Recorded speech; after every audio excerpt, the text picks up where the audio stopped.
Hey, fellow patriots, Bravo Echo here from Hope for Survival. I hope this finds you safe, healthy, and well, and recovering from a long week. Um, for all the patriots out there, I'm sure the ongoing election and resolve is troubling to you now and what the future may hold. I wanted to do this podcast to offer some thoughts to you.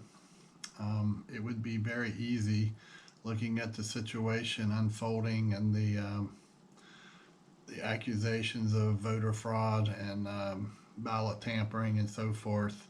Um, that constitutionally speaking, a lot of folks I've read comments and posts on different blog sites of folks calling to arms and taking to the streets.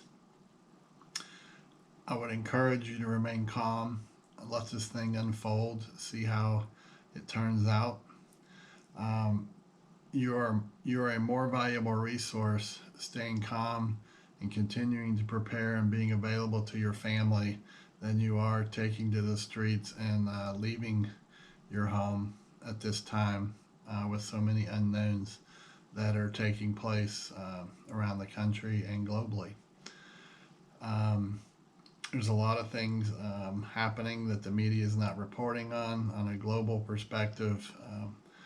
A couple of stories regarding China and the United States. In the last week or two, China and Russia has signed a pact, an agreement for further and future economic development without the United States being a part or a consideration to it. And secondly, the heated tensions in the Pacific between the United States and China.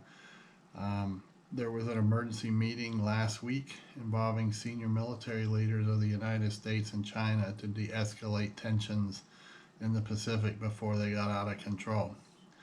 On a national level, we continue to monitor the election to see what's going to take place in it.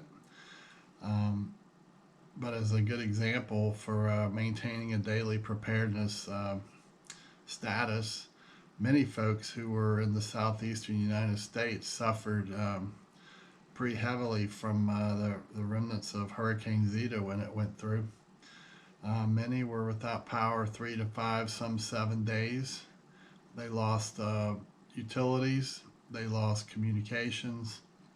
So while they're focused on the election, they got hit with this surprise. This is why it's important again to maintain a preparedness perspective of being prepared daily for any event that can alter or change the way you live your life that impacts you and your family and friends around you. So keep your eye on the prize, and that is you, your family, and continuing to prepare daily.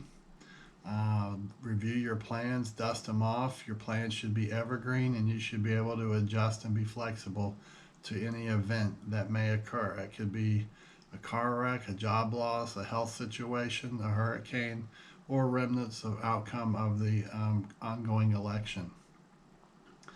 So as we wait for the election results to unfold, I believe it's important that we start doing our homework and we start looking at if, in fact, we have a Biden-Harris administration, how could that impact our daily lives?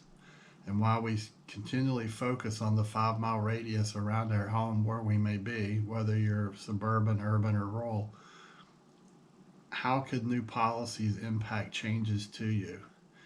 Increased taxes, they flow downhill.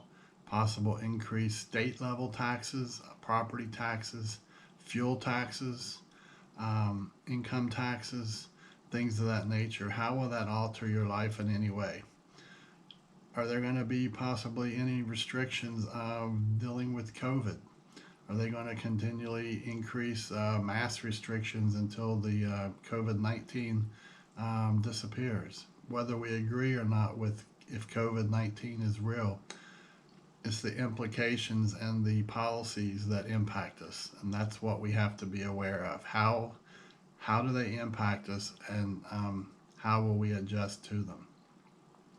Those are direct impacts to you and your family. So you need to include that when you're looking at your planning.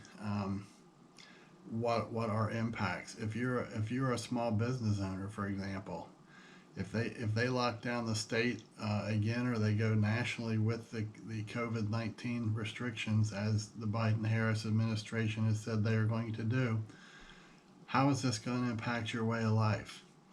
If you live in a rural area and you're dependent upon the mom and pop stores, um, how long will they remain open?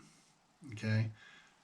We traveled recently and witnessed, going down through North Georgia out of North Alabama, numerous restaurants and stores in small communities boarded up and closed. How much more can the people take before they have to shut the doors? And if they have to shut the doors, does this mean you're going to have to drive further to go get resources? This is where your preparedness resources come in handy to you. You may have to start using some of them to avoid going into possibly a threat location. The resources, if the violence escalates and spreads, will the 18 wheelers be impacted and not able to get in timely to deliver food, fuel, and pharmaceuticals to the area where you're located at? Can you survive on what you currently have um, if they have shortages? So think about that, okay? Look at you and your family and spend less time focused on the national level, okay? It's most important what you are doing for you and your family, all right? You suffer the results of the national consequences at the local level, all right? So stay focused in that area, okay? I'm not saying don't pay attention to the national level and how things are turning out, but don't invest hours of time that take away from your preparedness time. So those are just some thoughts, and I wanted to share them with you. Thanks for tuning in. Thanks for visiting the Hope for Survival YouTube page.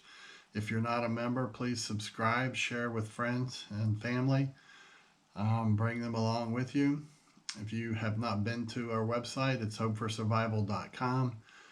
We post a weekly newsletter on Friday evening or early Saturday morning that shares some news and views and thoughts for the week. We also do a Thursday night Zoom rally class where we have like-minded preparers who get together and discuss projects that they're working on, concerns nationally, globally, locally, and so forth. So come check us out if you haven't already. Share it with friends. You can email me at preparedness101@protonmail.com.